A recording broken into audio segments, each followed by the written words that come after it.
트럼프 미국 대통령이 매티스 국방장관을 당초 자신이 밝혔던 2월 말이 아닌 1월 1일부터 조기 경질하기로 하고 후임자를 발표했습니다. 매티스 장관이 강조한 동맹 관계 중요성에 대한 반감으로 보이는데 동맹국에 이용당할 수 있다고 반박했습니다. LA 김기봉 특파원입니다. 현지 시각 지난 20일 트윗으로 내년 2월 말 매티스 장관 경질을 발표했던 트럼프 대통령. 하지만 불과 3일 만에 당장 1월 1일부터 현 부장관인 샤너헨이 대행을 맡을 거라고 밝혔습니다. 사퇴 서한을 통해 IS 공동 대응 등 동맹 관계의 중요성을 조목조목 강조한 매티스 장관에 대한 반발로 해석됩니다. 트럼프 대통령은 다른 트윗으로 동맹은 중요하지만 그들이 미국을 이용할 때는 그렇지 않다며 매티스를 직접 겨냥했습니다. 매티스의 퇴진과 흔들리는 동맹의 현실을 개탄하는 목소리가 해외에서 나오고 있습니다. Et donc un allié se doit d'être fiable, de se coordonner avec ses autres alliés. Je crois que le général Mattis l'a parfaitement rappelé, c'est ce à quoi je suis attaché. 매티스 퇴진 이후 더 불안해질 국가안보 정책 결정에 대한 미 국내 우려도 큽니다. Desperately need your mature voice, your patriotism in the room when this president's making life or death decisions about national security. But it obviously reached a breaking point. 당장 도움이 되지 않으면 동맹도 필요 없다는 식의 사고와 그에 대한 반대 의견을 듣지 않는 트럼프 대통령의 스타일, 어떤 불똥이 되어 어디로 튈지 알 수 없는 상황입니다. LA에서 YTN 김기봉입니다. 트럼프 미국 대통령이 파월 연방준비제도 의장의 해임을 논의했다는 보도가 나왔습니다. 트럼프 정부는 사실과 다르다고 부인하면서 후폭풍을 차단했습니다. 뉴욕에서 김영수 특파원이 보도합니다. 블룸버그 통신은 지난주 도널드 트럼프 미국 대통령이 연준의 기준금리 인상의 격분에 제롬 파월 연준 의장을 해임하는 방안을 보좌진들과 논의했다고 보도했습니다. 주가가 급락하고 경제가 어려워질 수 있다며 금리 동결을 압박했지만 말을 듣지 않자 직접 해임할 방법을 찾아봤다는 겁니다. 트럼프 대통령은 연준 회의 전날까지 또 다른 실수를 하지 말라며 경고의 메시지를 보냈지만 연준은 내년에도 2차례 인상을 예고했습니다. And now think it is more likely that the economy will grow in a way that will call for 2 interest rate increases over the course of next year. 백악관은 보도가 나온 지난 주말 사실 여부를 확인해주지 않았습니다. 하지만 대통령이 중앙은행의 독립성을 해칠 수 있는 행동에 나설 경우 금융시장에 더 큰 악재가 될 것이라는 우려가 나오자 뒤늦게 해임 계획은 없다고 부인했습니다. 믹 멀베인이 백악관 비서실장 대행은 대통령과 연준의 갈등은 과거 정부도 마찬가지였다며 그렇다고 연준 의장을 해임할 계획은 없다고 부인했습니다. 스티븐 무누신 재무장관도 트위터를 통해 트럼프 대통령이 자신에게 파월 의장의 해임을 시사한 적도 없고 권한도 없다는 말을 했다고 밝혔습니다. 미국 언론들은 그러나 그동안 트럼프 대통령이 불만을 품었던 많은 강요들이 결국 경질됐다며 좀 더 지켜봐야 한다는 시각도 여전하다고 지적했습니다. 뉴욕에서 YTN 김영수입니다. 멕시코 국경장벽 예산 갈등으로 인한 미국 연방정부의 셧다운 상태가 내년 초까지 이어질 수도 있다고 백악관이 내다봤습니다. 김원배 기자가 보도합니다. 믹 물베인이 백악관 비서실장 대행은 폭스뉴스와의 인터뷰에서 셧다운, 즉 연방정부 일시 폐쇄와 관련해 앞으로 며칠 동안은 상황에 빠른 변화가 없을 것이라고 말했습니다. 그러면서 셧다운 사태가 내년 초까지 이어질 수도 있다고 예상했습니다. 이어 상원이 오는 27일 본회의를 열기로 했으나 낸시 펠로시 민주당 하원 원내대표가 당내 진보 세력의 반발을 우려해 국경장벽 예산 합의를 주저하고 있다고 말했습니다. 특히 펠로시 원내대표가 내년 1월 3일 개원하는 차기 의회에서 하원 의장 선출 투표를 앞두고 있다며 하원 의장에 선출되기 전에는 트럼프 대통령과 어떠한 합의도 하지 않을 것이라고 주장했습니다. 펠로시 원내대표는 현지 시각 22일 동료 의원들에게 보낸 편지에서 트럼프 대통령이 초당적 예산안을 약속하기 전에는 연내에 어떠한 합의도 없다고 말했습니다. 이어 민주당을 다수당으로 하는 새로운 하원이 내년 초에 셧다운을 끝낼 지출 법안을 조속히 통과시킬 것이라고 밝혔습니다. 이런 가운데 미국 상원 외교위원장인 공화당의 밥 코커 의원이 CNN과의 인터뷰에서 셧다운 사태와 관련해 트럼프 대통령을 비판했습니다. 코크 의원은 멕시코 국경 장벽이 가장 효과적인 해결책이 아닐 수도 있다면서 해외에서 미군이 사용한 보안 기술을 언급했습니다. YTN 김원배입니다. 도널드 트럼프 미국 대통령의 지지 기반의 한 축인 부자들의 지지도가 약해졌다고 미 경제 매체 CNBC 방송이 보도했습니다. CNBC가 지난달 미국 내 자산가 750명을 상대로 조사한 백만장자 설문에서 오늘 선거가 치러진다면 트럼프의 재선에 찬성표를 던지겠는가라는 질문에 응답자의 34%만 그렇다고 답변했습니다. 또 2020년 대선에서 트럼프 대통령이 공화당 후보로 지명될 가능성 자체에 대해서도 응답자의 20%는 부정적으로 평가했습니다. 문재인 대통령의 국정 지지도가 또다시 최저치를 기록하며 긍정과 부정 평가가 1%포인트 격차로 좁혀졌습니다. YTN이 여론조사 기관인 리얼미터에 의뢰해 조사한 12월 셋째 주 여론조사 결과를 보면 문재인 대통령에 대한 국정 지지도는 긍정평가 47.1%, 부정평가 46.1%로 나타났습니다. 지난주에 비해 긍정평가가 1.4%포인트 떨어진 결과로 지금 추세대로면 부정평가가 긍정을 앞서는 데드 크로스 현상이 임박한 것으로 관측됩니다. 연령별로는 60대 이상에서 잘못한다는 답변이 55.2%로 가장 부정적인 반면 40대에서는 잘한다는 답변이 59.4%로 지지율이 가장 높게 나타났습니다. 지역별로 보면 호남 지역과 수도권에서는 긍정평가가 더 많았고 부산, 대구를 비롯한 영남과 강원 지역에서는 부정평가가 더 많았습니다. 정당 지지율에서는 더불어민주당과 자유한국당 모두 소폭 올라 각각 38%와 25.4%를 기록했고 바른미래당과 정의당은 하락세를 보였습니다. 리얼미터는 문 대통령이 최근 경제 행보를 강화했지만 청와대 특감반 논란으로 인해 지지율이 떨어진 것으로 분석했습니다. 이번 여론조사는 지난 17일부터 21일까지 5일 동안 전국 19세 이상 유권자 2,500여 명을 대상으로 실시됐으며 자세한 내용은 리얼미터와 중앙선거 여론조사 심의위원회 홈페이지에서 확인할 수 있습니다. 국경장벽 건설 충돌로 미국 정부가 셧다운에 들어가자 트럼프 대통령과 민주당은 서로 내탓 공방을 벌였습니다. 양측 모두 장벽과 관련해서 워낙 입장이 강경해서 타협의 실마리를 찾기가 쉽지 않아 보입니다. LA 김기봉 특파원입니다. 연방정부 9개 부처와 관련 기관이 마비 또는 파행을 빚고 직접 종사자들만 80만 명이 타격을 받게 된 셧다운. 중간에 끼인 공화당은 대통령과 민주당이 확실한 합의를 이루기 전엔 어떤 표결도 하지 않겠다고 한 발 물러났습니다. We push the pause button until the president, from whom we will need a signature, and Senate Democrats, from whom we will need votes, reach an agreement. 그러나 양 당사자는 여전히 강경합니다. 트럼프 대통령은 트윗을 통해 자신은 백악관에서 열심히 일하고 있다며 민주당이 협조하지 않으면 셧다운이 장기화할 수 있음을 다시 강조했습니다. 민주당 책임론을 재확인한 것입니다. We need the Democrats to give us their votes. Call it a Democrat shutdown, call it whatever you want. 아울러 공화당 강경파 인사들과 오찬을 하며 오히려 항전의 분위기를 더 다졌습니다. 민주당도 고삐를 바짝 더 죄는 모습입니다.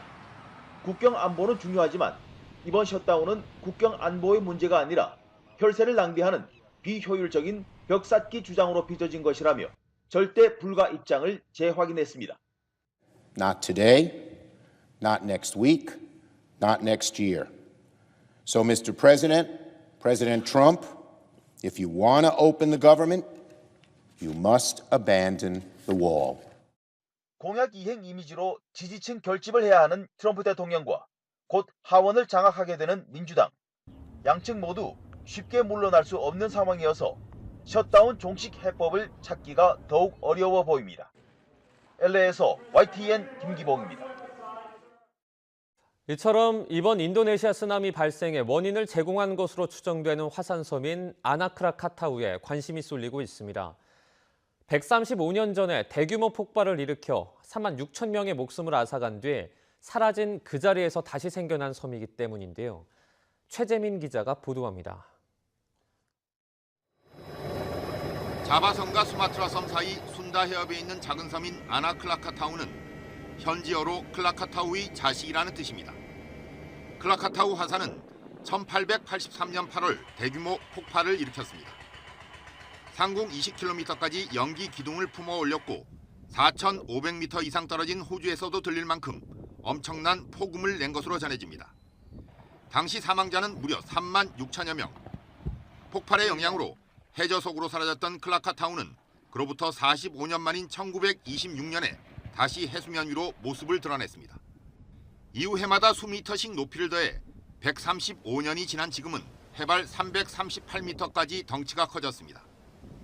아나클라카타우는 상시로 분화하고 있지만 비교적 안전한 편이어서 관광객이 많이 찾았습니다.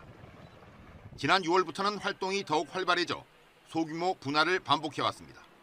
쓰나미 발생 당일인 지난 22일에는 오후 5시 22분에 비교적 큰 분화를 일으켜 1,500m 높이까지 연기를 품어냈고 밤 9시 3분에 다시 분화했습니다. 인도네시아 기상기후지질청은 아나클라카타우 분화가 순다해협에서 해저 산사태를 유발해 쓰나미를 초래했을 가능성이 크다고 분석했습니다. Jadi dari ini menguatkan sebetulnya bahwa tsunami ini dipastikan akibat aktivitas anak gunung Krakatau. 이번 쓰나미의 높이는 0.3m에서 0.9m 수준으로 비교적 작았지만 태양과 지구, 달이 일직선상에 있는 대조기를 맞아 해수면이 높아진 상태에서 피해가 커진 것으로 알려졌습니다. YTN 최재민입니다. 연말이 되면서 문재인 대통령은 부쩍 국민이 체감할 수 있는 성과를 강조하고 있습니다. 지난주 문 대통령과 청와대 참모들의 송년 만찬이 있었는데요. 이 자리에서도 새해에는 성과를 내자 이런 당부가 있었다고 합니다. 김도원 기자입니다. 국민의 삶의 향상으로 체감될 수 있도록 함께 노력해 주시기 바랍니다. 성과가 나타나고 있다라는 믿음과 희망을 국민들께 드릴 수 있어야 할 것입니다. 올해 마지막 해외 순방에서 돌아온 뒤 문재인 대통령이 기회가 생길 때마다 강조하는 건 국민이 체감할 수 있는 성과입니다. 수출 규모, 국민 소득 등의 통계 수치가 아무리 좋아도 실생활에 와닿지 않으면 의미가 없기 때문입니다. 문 대통령은 지난 21일 청와대 관저에서 연 청와대 참모들과의 송년 만찬에서도 지치지 말고 업무에 충실해 줄 것을 당부했습니다. 한 참석자는 문 대통령이 집권 2, 3년 차가 되면 다들 지치고 힘들지만 초심으로 돌아가 힘을 내자고 격려했다고 전했습니다. 또 다른 참석자는 문 대통령이 경제 분야에선 성과가 나타날 수 있도록 열심히 하자고 했다고 말했습니다. 문 대통령은 정부 정책이 옳은 방향으로 가고 있다는 낙관과 신념을 강조한 것으로 전해졌습니다. 보수 진영에서는 노동 편향, 진보 진영에서는 개혁 후퇴라고 양쪽에서 비판을 받고 있지만 개혁 의지를 잃지 말자는 뜻으로 풀이됩니다. 이번 만찬에는 임종석 비서실장을 비롯해 수석 비서관급 이상 참모들이 참석했습니다. YTN 김도원입니다. 우리 해군의 대표적인 이지스 함인 세종대왕함이 취역한 지 10년을 맞이했습니다. 우리 영해에 대한 감시 능력은 물론 원거리 작전 능력도 한층 높아졌다는데요. 세종대왕함과 해상 초계기가 활약하는 모습 김세호 기자가 보도합니다.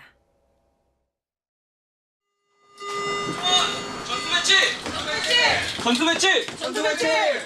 우리나라 첫 번째 이지스함인 세종대왕함이 해상 경계에 나섭니다. 함교에서는 수평선을, 전투 지휘실에서는 레이더를 쉴 새 없이 살핍니다. 신의 방패라 불리는 이지스 전투 체계를 탑재하고 지난 2008년 12월에 취역해 벌써 10년을 맞은 세종대왕함. 길이 165m, 1000km 밖 900여 개의 목표물을 동시에 탐지할 수 있는 최첨단 레이더를 장착했고 대공유도탄 SM-2와 대함 해상유도탄 등 막강한 화력도 갖췄습니다. 특히 지난 2009년 북한의 대포동 2호 미사일을 처음으로 추적 감시하며 실전 능력을 과시했고 동맹국인 미국과의 연합훈련 효과도 극대화시켰습니다. 세종대왕함은 지난 10년간 강도 높은 훈련으로 대비태세를 확립하며 불철주야 우리의 바다를 지켜왔습니다. 앞으로도 어떠한 상황에서도 맡겨진 임무를 완수하며 우리 바다를 반드시 지키겠습니다. 세종대왕함을 필두로 율곡 2함과 서해 유성룡함 등 이지스 구축함이 차례로 실전 배치되며 대양 해군의 발판도 마련했습니다. 또 바다 위 하늘에서는 해상 초계기 P3C가 날며 영해와 영공은 물론 바닷속 잠수함 경계 작전에도 만전을 기하고 있습니다.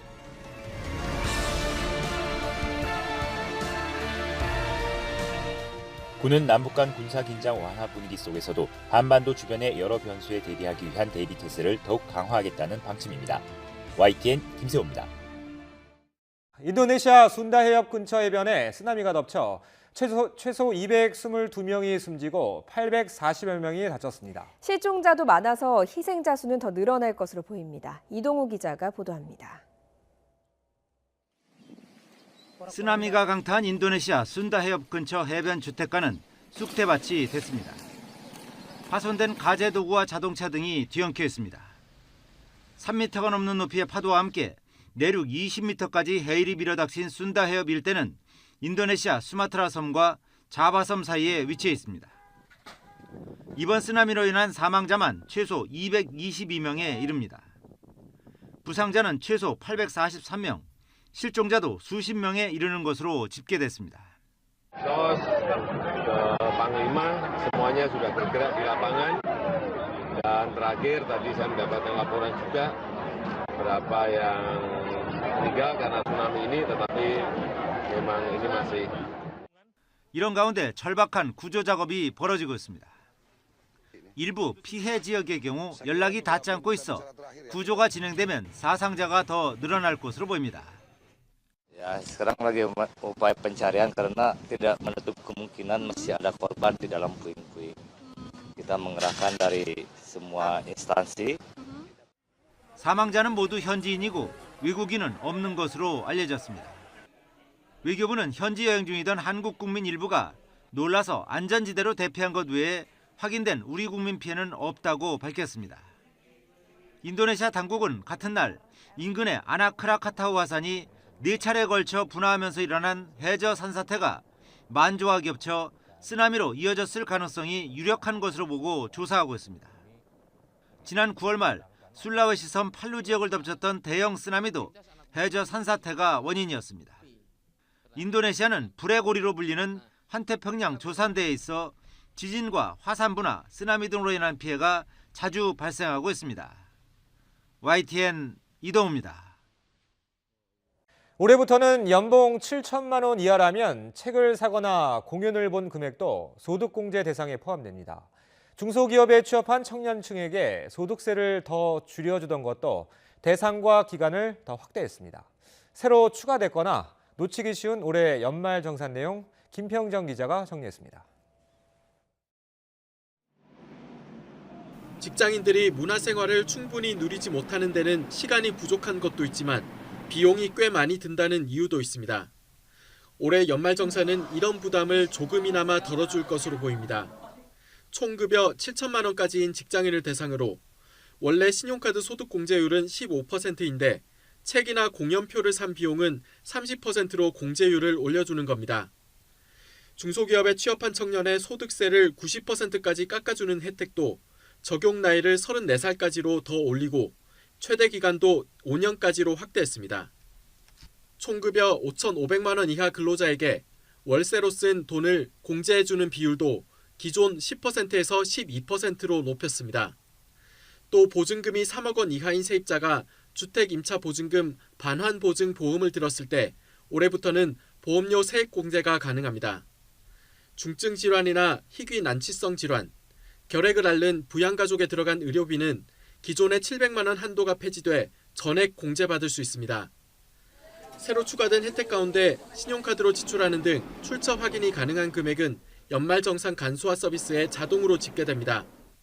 올해부터 공제 대상에 포함된 도서구입, 공연 관람을 위해 지출한 신용카드 등 사용 금액과 주택임차보증금 반환보증 보험료를 간소화 서비스에서 추가로 제공합니다. 또 부양가족을 등록하는데 세무서를 직접 방문하거나 팩스로 서류를 보내야 했던 불편함을 덜어주기 위해 관련 서류를 사진으로 찍어 모바일로 보내는 시스템도 마련됐습니다. 국세청이 인터넷으로 제공하는 연말정산 간소화 서비스는 내년 1월 15일부터 이용 가능합니다. YTN 김평정입니다. 올해부터는 연봉 7천만 원 이하라면 책을 사거나 공연을 본 금액도 소득공제 대상에 포함됩니다. 중소기업에 취업한 청년에게 소득세를 줄여주던 것도 대상과 기간을 더 확대했는데요. 놓치기 쉬운 올해 연말정산 꿀팁을 김평정 기자가 소개합니다. 직장인들이 문화생활을 충분히 누리지 못하는 데는 시간이 부족한 것도 있지만 비용이 꽤 많이 든다는 이유도 있습니다. 올해 연말정산은 이런 부담을 조금이나마 덜어줄 것으로 보입니다. 총급여 7천만 원까지인 직장인을 대상으로 원래 신용카드 소득공제율은 15%인데 책이나 공연표를 산 비용은 30%로 공제율을 올려주는 겁니다. 중소기업에 취업한 청년의 소득세를 90%까지 깎아주는 혜택도 적용 나이를 34살까지로 더 올리고 최대 기간도 5년까지로 확대했습니다. 총급여 5,500만 원 이하 근로자에게 월세로 쓴 돈을 공제해주는 비율도 기존 10%에서 12%로 높였습니다. 또 보증금이 3억 원 이하인 세입자가 주택 임차 보증금 반환 보증 보험을 들었을 때 올해부터는 보험료 세액 공제가 가능합니다.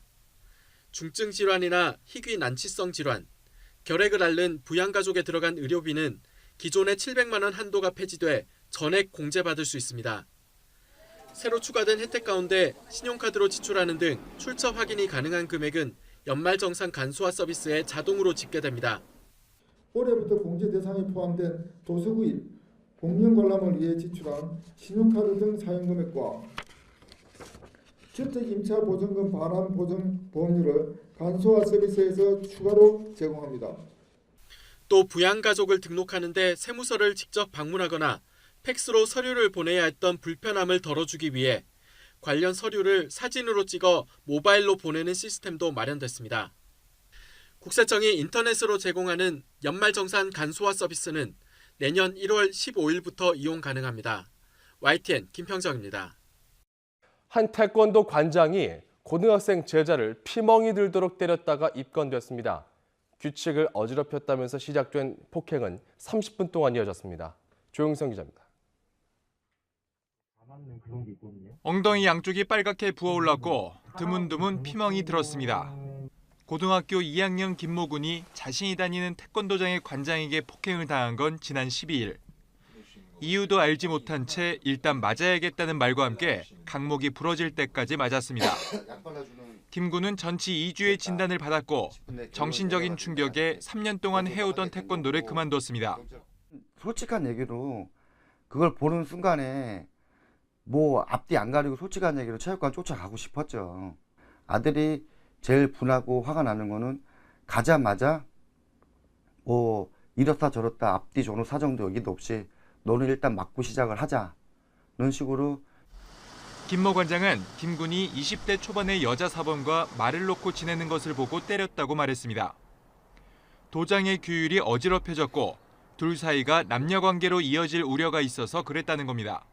깊이 반성하고 있으면서 아버님께도 계속 용서를 구하고 그 친구에게도 스승으로서 시도했던 스승으로서 너무나 미안하고.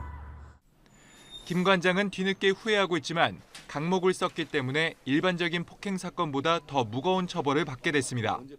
특수상해는 일반 상해보다 벌금형이 없고 징역 1년 이상의 10년 이하에 처하는 무거운 형벌이고요. 위험한 물건이기 때문에 특수상해로 들어갔습니다. 경찰은 김 씨에게 특수상해 혐의를 적용해 불구속 기소 의견으로 검찰에 송치했습니다. YTN 조용성입니다. 다스의 실소유주가 이명박 전 대통령이라는 판결에도 불구하고 다스와 관련한 증여세는 물릴 수 없는 것으로 확인됐습니다. 국세청이 최근 내린 결론인데요. 현행 세법에 허점이 많다는 지적이 나오고 있습니다. 최민기 기자가 단독 보도합니다. 다스 실소유주는 이명박 전 대통령이다. 1심 판결 이후 관심은 이 전 대통령이 내야 할 세금 문제로 번졌습니다. 이명박 전 대통령이 다스의 실질 소유주가 되면 일감 몰아주기 증여세 납부 대상자가 되거든요. 그렇게 되면 이것도 실질적인 조사에 들어가야 됩니다. 국세청이. 그렇지 않습니까? 예, 그렇습니다. 네. 이렇게 일감 몰아주기가 문제가 되는 건 다스의 매출 구조 때문입니다. 다스와 거래하는 업체 중 이 전 대통령 아들 이시영 씨의 회사 SM 등 특수관계법인은 모두 17곳. 다스는 이 회사들에게서 매출의 30% 이상을 올렸습니다. 현행세법상 이 매출 비중이 30%를 넘으면 일감 몰아주기로 보고 증여세를 부과할 수 있습니다. 부과 대상은 차명 주식을 통해 다스를 실소유하고 있던 이 전 대통령이 됩니다. 여기에 더해 형 이상은 씨 등 다스 주식을 넘겨받아 관리하던 이들에게도 증여세를 물려야 한다는 주장도 나왔습니다. 법원 판결에 의하면 이제 주식 명의 신탁이 이제 밝혀진 거 아니겠습니까? 그러면 국세청이 그 명의 신탁 주식에 대해서 증여세 부과해야겠죠? 그 누구든지 간에 법과 원칙에 따라서 엄정하게 처리하도록 하겠습니다. 실제로 국세청은 이 전 대통령과 그 일가에 증여세를 물릴 수 있는지 검토했습니다. 그러나 YTN 취재 결과 국세청은 증여세를 받아낼 수 없다고 최종 결론 내린 것으로 확인됐습니다. 이유는 수출 목적으로 거래한 매출액은 일감 몰아주기 과세 대상에서 뺀다는 특례 조항 때문입니다. 다스의 경우 이 조항을 적용하면 일감 몰아주기로 보고 증여세를 부과할 수 있는 매출 비중이 기준선 밑으로 내려가게 되는 겁니다. 국세청은 또 다스 차명주식 증여와 관련해서도 이상은 씨 등으로 명의가 넘어간 지 오래돼 세금 부과 기간이 지났다고 판단했습니다. 세법을 바꿔도 소급 적용은 안 됩니다. 차명주식임이 확인됐지만 현행 세법에 따라 이 전 대통령 일가에 대한 증여세를 부과할 수 없게 됐습니다. YTN 최명기입니다. 김용균법은 물론 유치원법 등 주요 법안들이 올해 예정된 마지막 본회의를 코앞에 두고 여전히 상임위 문턱을 넘지 못하고 있습니다. 어느 하나라도 쉽게 풀 수 있는 쟁점들이 아니어서 빈손 국회로 끝나는 게 아니냐 이런 우려도 나오고 있습니다. 김영수 기자입니다. 위험의 외주와 방지 법안 심사에 앞서 마련된 공청회에서 노동계와 재계의 의견은 극명하게 갈렸습니다. 계속 증가하고 있고 업종도 다양해지고 있는 하청 노동자의 산재 사망을 계속적으로 막을 방법이 없다고 생각을 합니다. 이번에 법 개정이 좀 반드시 돼서 그 문제를 해결해야 된다고 생각을 합니다. 그 법률 규정 자체가 매우 불명확하여 행정기관의 자의적 처벌 남발이 우려되고 사업장 생산활동 중단 및 고용 악화 등 부작용이 우려됩니다. 법의 보호를 받을 수 있는 대상과 작업 중지권을 확대하고 위험한 작업의 도급 제한, 원청의 책임과 처벌 강화가 산업안전보건법 개정안의 골자입니다. 하지만 이 가운데 국회 환노위 소위에서 여야 의견이 모인 건 보호 대상 확대뿐입니다. 도급 금지 범위, 원청의 처벌 수위 등을 놓고 여야는 물론 의원 개개인의 의견도 갈려 합의안을 만드는 게 쉽지 않은 상황. 김용균법 통과를 요구하는 목소리가 거세지만 연내 처리를 장담할 수 없습니다. 도급으로 넘어가서 도급인의 그 안전조치, 보건조치 관련돼 갖고 수급인의 근로자까지 전부 다 전체를 책임져야 된다는 부분이 들어가서 이제 갑론을박하다 끝난 거거든요. 그래서 이제 내일 그 부분부터 다시 시작해야 됩니다. 유치원법은 상황이 더 안 좋습니다. 비리 유치원장에 대한 형사처벌 조항을 놓고 민주당과 한국당이 줄다리기를 벌이다 결국 상임위 천문턱도 넘지 못했습니다. 결국 민주당은 한국당을 빼놓고 패스트트랙으로 유치원법을 통과시킨다는 계획입니다. 우리 당은 유치원 3법에 동의하는 야당과 함께 패스트트랙을 통해서 처리할 것입니다. 한국당은 기존에 있는 법으로 형사처벌이 가능한데도 민주당이 유치원 3법을 밀어붙인다고 비판했습니다. 또 교육부가 독불장군처럼 시행령을 개정해 회계 시스템을 도입시킨 만큼 굳이 연내에 유치원법을 처리할 이유가 없다고 맞불을 놨습니다. 법은 꼭 연말에 통과해야 되지 않으면 무슨 큰일이 나는 것처럼 얘기를 하다가 시행령으로 그렇게 회계 시스템을 하게 되면 저희는 굳이 지금 연말에 이렇게 무리하게 법안 심사를 계속 진행할 이유가 없다고 하는 것이고. 캐스팅 보트를 쥔 바른미래당은 한국당을 설득하는 게 우선이라는 입장이어서 법 통과에 1년이 걸리는 패스트트랙을 활용하는 것도 쉽지 않을 전망입니다. YTN 김영수입니다. 연말 전국이 더욱 얼어붙고 있습니다. 자유한국당은 청와대 특별감찰반이 민간인을 사찰한 의혹을 추가로 제시하면서 문재인 정부의 청와대가 조직적으로 불법 행위를 해왔다고 주장했습니다. 청와대는 김태우 수사관의 개인 일탈이라는 같은 설명으로 선을 그었습니다. 조은지 기자입니다. 자유한국당은 청와대 특별감찰반이 조직적으로 민간인을 사찰했다며 추가 증거를 내놨습니다. 특별감찰반 첩보 2천 목록이라는 A4 용지 한 장짜리 문서엔 김태우 수사관이 작성한 14개의 첩보 제목과 이첩 일자, 이첩 기관이 쓰여 있습니다. 특히 셋째 줄, 지난 7월에 대검찰청으로 보고된 서울창조경제혁신센터장 박용호 비리 첩보가 명백한 민간인 사찰이라고 한국당은 지적했습니다. 이인걸 특감반장의 서명이 또렷한데 개인 일탈이라는 청와대 해명과 달리 청와대 공식 기구가 조직적으로 동원돼 불법을 자행했다는 주장입니다. 민정 라인의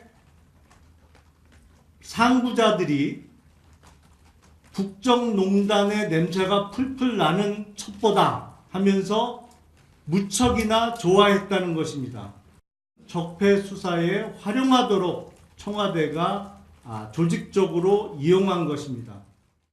한국당 진상조사단은 조국 민정수석과 임종석 비서실장 사퇴와 국회 운영위원회 소집을 거듭 요구했습니다. 또 특감반 의혹 관련 수사를 세 곳으로 나눠 쪼개기 배당했다며 유야무야 넘긴다면 특검이 불가피하다고 했습니다. 한국당의 맹공에 청와대는 즉각 반박했습니다. 박형철 반부패 비서관은 김 수사관이 검찰 승진 심사를 위해 실적을 낸다고 해 사실을 확인해 준 것뿐이라고 설명했습니다. 특감반은 박용호 센터장에 대한 첩보 수집을 지시한 일이 없고 정보 역시 김 수사관이 서울중앙지검에 근무할 때 알게 된 것으로 보인다고 판단했습니다. 연일 사퇴 공세에 시달리는 조국 민정수석도 두들겨 맞겠지만 맞으며 가겠다는 문구로 SNS 대문 사진을 바꾸며 정면 돌파 의지를 드러냈습니다. 한국당의 파상 공세와 정부 여당의 철통 방어, 양측의 핑퐁 게임에 연말 정국은 다시 냉각기로 접어들었습니다. YTN 조은지입니다. 태안화력발전소에서 김용균 씨가 숨진 것은 원청업체의 책임이 있다며 시민단체가 서부발전 대표를 살인 방조 혐의로 고발했습니다. 하청업체 직원들에게 직접 업무를 지시한 정황도 추가로 드러났습니다. 홍성욱 기자입니다. 시민단체인 서민민생대책위가 한국서부발전 김병숙 대표를 살인방조 등의 혐의로 경찰에 고발했습니다. 하청업체가 사고 이전부터 컨베이어 벨트 설비 개선을 28차례나 요구했지만 비용 3억 원을 아끼려 무시했다는 겁니다. 여기에 안전교육을 받지 못한 것과 2인 1조 근무 원칙을 지키지 않은 채 혼자 근무하다 사고를 당한 것은 산업안전보건법을 위반한 것으로 보고 있습니다. 결국 이렇게 방치된 설비와 지켜지지 않은 규정이 김 씨의 죽음을 초래했다는 주장입니다. 김용균 씨가 사고를 다칠 수 있고 다른 분들도 사고를 다칠 수 있다고 예정된 것을 무시하고 방관하고 이것 또한 살인 방조죄로 보를 수가 있다는 거죠. 서부발전이 카카오톡 메시지로 하청업체 직원들에게 직접 업무를 지시한 정황도 추가 공개했습니다. 컨베이어 벨트에 떨어진 탄을 치워달라, 소화전 밸브를 닫으라는 지시까지. 지난해 12월에는 공문을 보내 직접적인 업무 지시를 내리기도 했습니다. 현행법상 원청업체가 하청업체 노동자에게 직접 업무를 지시하는 것은 파견 근로자 보호 등에 관한 법률 위반 행위입니다. 지난 2016년 발생한 구의역 스크린도어 사고부터 지난 8월 대전 CJ 대한통운 감전 사고 등 하청업체 직원 사고는 해마다 반복되고 있습니다. 하지만 원청업체가 책임을 진 사례는 거의 없습니다. 시민단체는 과거 정부와 국회만 믿고 원청사 대표에게 법적 책임을 묻지 못한 것은 과실이었다며 이번엔 반드시 책임을 지우겠다고 강조했습니다. YTN 홍서욱입니다. 지난해 집값이 무섭게 올랐지만 집을 2채 이상 가진 사람이 200만 명을 돌파한 것으로 나타났습니다. 무려 51채 이상 가진 이른바 집부자도 2,000명 가까이 됐습니다. 조승희 기자입니다. 지난해 전국에서 집을 갖고 있는 사람은 모두 1,366만여 명. 전년보다 2.7% 늘었습니다. 이 가운데 2채 이상 가진 사람이 15.5%나 증가하면서 200만 명을 돌파했습니다. 전세를 안고 집을 사는 갭 투자가 늘었기 때문으로 풀이됩니다. 51채 이상을 갖고 있는 이른바 집부자는 지난해보다 줄긴 했지만 여전히 2,000명에 이르는 것으로 집계됐습니다. 51채 이상 보유자는 지난 2012년 900여 명에 불과했지만 2013년 1,400여 명으로 빠르게 늘었다가 2014년에 급감했고 이후 2015년 2,900여 명으로 정점을 찍은 뒤 올해 26%나 줄어든 겁니다. 이런 집부자의 증감은 집값 추이와 궤를 같이 하고 있는 것으로 보입니다. 집값이 주춤할 때 샀다가 가파르게 오를 때 팔아서 차익 실현을 했을 가능성이 높기 때문입니다. 실제로 지난해 11월 1일 기준으로 1년 전보다 보유주택의 총 자산가액이 증가한 사람은 978만 7천 명으로 전체 주택 소유자의 약 71%에 달했습니다. 집이 아주 많은 사람들은 집값이 오르면서 집을 처분을 했지만 한편으로는 갭 투자가 인기를 끌면서 오히려 유주택자가 더 늘어났는데요. 유주택자들이 시장 흐름에 따라서 달리 대처한 것으로 분석이 됩니다. 올해 7월 기준으로 가장 많은 주택을 등록한 임대사업자는 604채를 갖고 있는 60대였고 최연소 임대사업자는 집 한 채를 가진 2살 배기 아기였습니다. YTN 조승입니다.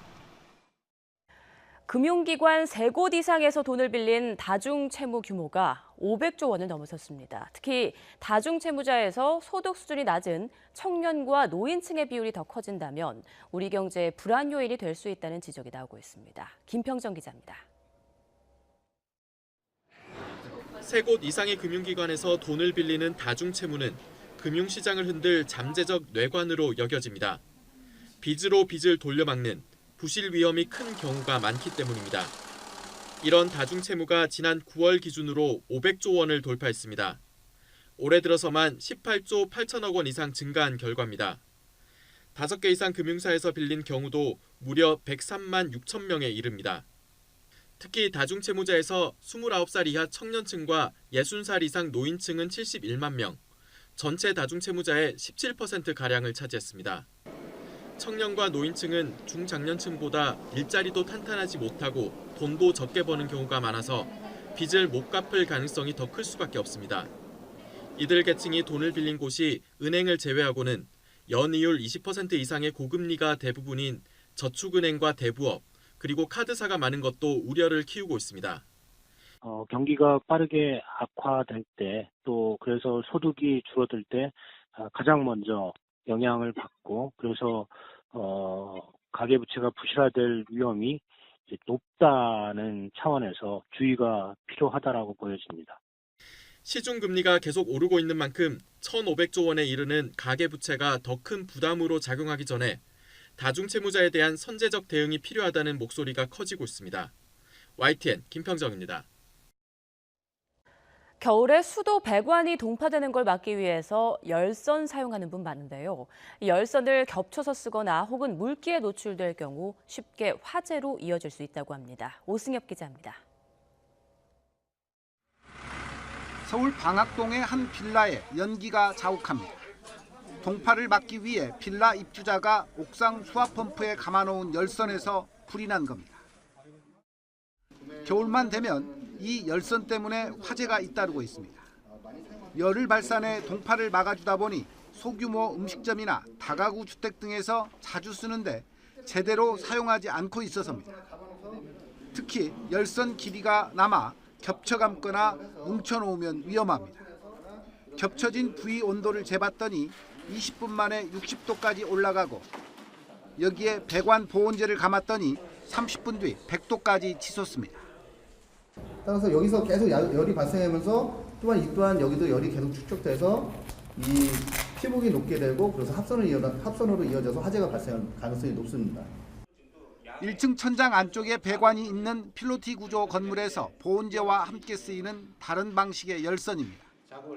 끝부분을 잘라야 해 물기나 습기에 노출되지 않도록 마감 처리를 잘 해야 합니다. 하지만 절연 테이프로 대충 감아놓는 경우가 적지 않습니다. 물을 묻히고 전기를 넣자 곧바로 연기와 함께 불이 시작되고 열선을 감싼 보온재로 옮겨붙어 순식간에 불길이 커집니다. 물기나 습기가 들어가게 되면 화재에 굉장히 취약할 수 있습니다. 따라서 이 부분을 마감을 잘 하셔서 물기나 습기가 들어가지 않게 하셔야 화재로 더 안전할 수 있습니다. 소방당국은 캡을 씌우고 수축 튜브를 이용해 달라고 당부했습니다. 서울에서 발생한 열선 관련 화재는 매년 수십 건이나 됩니다. YTN 오승엽입니다. 네, 이제 크리스마스 분위기가 거리 곳곳에서 느껴지는데요. 부산 시내에도 형형색색의 조명과 흥겨운 공연으로 크리스마스 축제가 한창이라고 합니다. 김인철 기자가 다녀왔습니다. 어둠이 찾아들면서 광복로가 하나둘씩 켜지는 화려한 조명으로 채워집니다. 배를 타고 부산을 찾은 선교사들을 모티브로 만든 20m 높이 범선 모형이 입구에서 시민들을 맞는 것을 시작으로 광복동 패션거리 1.2km가 형형색색의 조명, 트리 마을로 변합니다. 크리스마스를 담은 흥미로운 모형 트리는 거리에 나온 사람들에게 즐거움을 선사합니다. 상당한 그 인파라든가 또 이 추리라든가 이런 모양, 다양한 모양 같은 것들이 생전 처음 보는 그런 것들이라서 상당히 그 감명이 깊습니다. 축제의 분위기를 돋우는 공연도 거리 곳곳에서 펼쳐집니다. 신이 난 아이들과 사랑스러운 가족들. 아름다운 겨울밤을 눈에 다 담을 수 없어 연신 사진을 찍어댑니다. 이렇게 거리에는 사랑하는 연인과 가족들을 위해선 아름다운 사연이 담긴 쪽지도 걸려 있습니다.